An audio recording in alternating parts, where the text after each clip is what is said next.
अरे वाह, कितने सुंदर चित्र है। इनमें क्या क्या दिख रहा है? किसके चित्र हैं बताइए। चलिए मैं बताती हूँ। लड़की, नदी, जानवर, लड़के, बच्चे, पहाड़, हरियाली, यह सब हमें दिख रहे हैं। लड़का, नदी, जानवर, यह सब क्या है? यह वर्णों के समूह से बनने वाले शब्द है। शब्द, जी हाँ, आज का हमारा विषय है शब्द विचार, जिसे समझने से पहले मेरे चैनल को लाइक और सब्सक्राइब कीजिए, बेल आइकन दबाइए। वीडियो को अंत तक ज़रूर देखिएगा, आपको आसानी से शब्द विचार समझ में आ जाएंगे। दोस्तों, मैं स्मिता हाजिर हूँ शब्द विचार विषय के साथ। तो चलते हैं शब्द विचार को समझने के लिए। शब्द विचार को अच्छे से समझने के लिए, विस्तार से समझने के लिए, उसे जानने के लिए हमें उसे वर्गीकृत रूप में देखना होगा। और उसके वर्गीकरण 4 रूपों में किए गए हैं: उत्पत्ति के आधार पर, रचना के आधार पर, प्रयोग के आधार पर और अर्थ के आधार पर। सबसे पहले हम देखते हैं उत्पत्ति के आधार पर। हिंदी भाषा का शब्दकोश बहुत बड़ा है। हिंदी का जन्म संस्कृत से हुआ है। अन्य विदेशी भाषाओं का प्रभाव भी हिंदी पर पड़ता रहा है। समयानुसार हिंदी के शब्दकोश में कई भाषाओं के शब्द जुड़ते चले गए, इसलिए उत्पत्ति के आधार पर भी हिंदी के 4 प्रकार हैं: तत्सम शब्द, तद्भव शब्द, विदेशी शब्द और देशज शब्द। तत्सम शब्द, हिंदी भाषा का जन्म संस्कृत से हुआ है और जो शब्द संस्कृत से वैसे के वैसे ही हिंदी में ले लिए गए हैं उन्हें तत्सम शब्द कहा जाता है। और तद्भव शब्द, जिसमें हिंदी में आकर जिन शब्दों को बोलचाल के कारण थोड़ा सा बदल दिया गया है उन्हें तद्भव शब्द कहते हैं। जैसे तत्सम है दुग्ध, अग्नि, पवन, जल आदि, तो इन्हें बदलकर तद्भव में दूध और आग कर दिया गया है, दंत का दांत कर दिया गया है।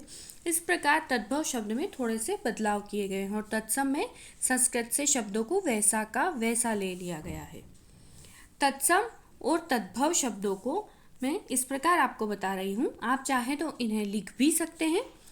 रात्रि तत्सम शब्द है, उससे बदलकर रात कर दिया गया है जो कि तद्भव शब्द है। अंधकार, अंधेरा, चंद्र एक तत्सम शब्द है और चांद तद्भव शब्द है। पाषाण पत्थर, सूर्य सूरज, गौ गाय, मयूर मोर, वानर बंदर, उष्ट ऊंट, वत्स बछड़ा, मत्स्य मछली, भ्रातृ भाई, पौत्र पोता, नासिका नाक, अक्षी आँख, क्षेत्र खेत, भगिनी बहन, मात्र और माता। यह कुछ तत्सम और तद्भव रूप मैंने आपके सामने बताए हैं।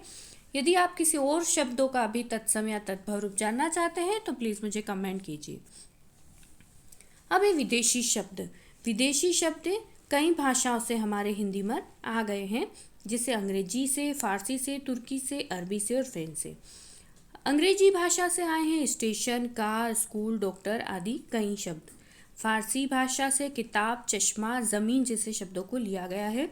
तुर्की भाषा कुली, चमचा, तोप, दरोगा, कैंची। अरबी भाषा अदालत, कतार, मदद, मुकदमा। फ्रेंच भाषा रेस्तरां, कर्फ्यू और पुलिस आदि। इस तरह विदेशी शब्दों को हिंदी में अपनाया गया है। अब है देशज शब्द। ये शब्द देश के विभिन्न प्रदेशों में बोलचाल में प्रचलित है। देश प्लस ज, यानी कि जो देश में ही जन्मे हो, देशज। पर क्षेत्र विशेष में ही बोले जाते हैं। ऐसे शब्द जो लोक भाषा में हिंदी में आए हैं वह देशज है, जैसे पगड़ी, लोटा, सोटा, थैला आदि। अब है रचना के आधार पर। रचना के आधार पर शब्दों के 2 भेद हैं, मूल और व्युत्पत्ति।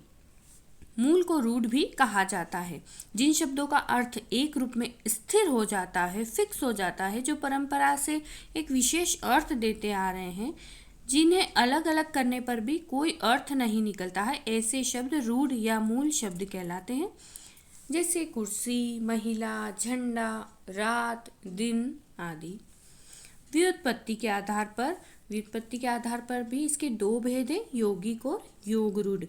यौगिक अर्थात योग प्लस एक, जो शब्द दो या दो से अधिक शब्दों के मेल से बनते हैं और एक विशेष अर्थ देते हैं, और जब उन्हें अलग अलग किया जाता है तब भी दोनों ही टुकड़ों का एक अर्थ निकलता है, उन्हें बोलते हैं यौगिक। जैसे प्रधान प्लस मंत्री, प्रधानमंत्री, यहाँ पे प्रधान और मंत्री दोनों का ही अर्थ निकलता है। विद्या प्लस आलय, विद्यालय, विद्यालय भी एक अर्थपूर्ण शब्द है, और विद्या और आलय दोनों को अलग किया जाए तो यह भी अर्थपूर्ण शब्द है। योग रूढ़, योग रूढ़ में ऐसा नहीं होता है। योग रूढ़ में जो दो शब्दों से मिलकर बन जाते हैं और जिनका अर्थ एक विशेष रूप में रूढ़ हो गया हो या स्थिर हो जाता है, जैसे हिमालय, हिम प्लस आलय से बना है हिमालय, जो एक पर्वत को कहा जाता है। हिमालय का नाम लेते ही हम सिर्फ उसी एक पर्वत के बारे में सोचते हैं। जैसे दशानन, दशानन का नाम आते ही हम रावण के बारे में सोचते हैं, तो यह उनके लिए रूढ़ हो चुके हैं, स्थिर हो चुके हैं, इन्हें बोलते हैं योग रूढ़ शब्द। अब है प्रयोग के आधार पर। प्रयोग के आधार पर शब्दों के भेद है विकारी और अविकारी। विकारी शब्द जो शब्द प्रयोग में आने पर लिंग वचन कारक के अनुसार बदलते हैं, विकारी कहलाते हैं, जैसे संज्ञा, सर्वनाम, विशेषण, क्रिया। अविकारी जो शब्द प्रयोग में आने पर लिंग वचन कारक के अनुसार नहीं बदलते, अविकारी कहलाते हैं, जैसे क्रिया, विशेषण, समुच्चय बोधक, संबंध बोधक और विस्मयादि बोधक। अब है अर्थ के आधार पर। अर्थ के आधार पर एकार्थक शब्द, अनेकार्थक शब्द, पर्यायवाची शब्द, विलोम शब्द, भिन्नार्थक शब्द और शब्द युग्म।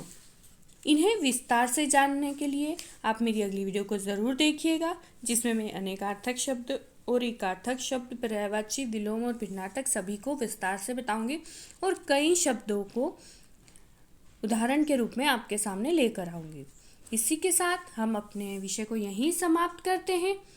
कृपया मेरे चैनल को लाइक और सब्सक्राइब जरूर कीजिएगा। उम्मीद करती हूँ आपको ये वीडियो समझ में आया होगा। तत्सम और तद्भव शब्दों से यदि आप परेशान हैं या किसी भी शब्द का तत्सम या तद्भव रूप जानना चाहते हैं तो प्लीज़ मुझे कमेंट कीजिए।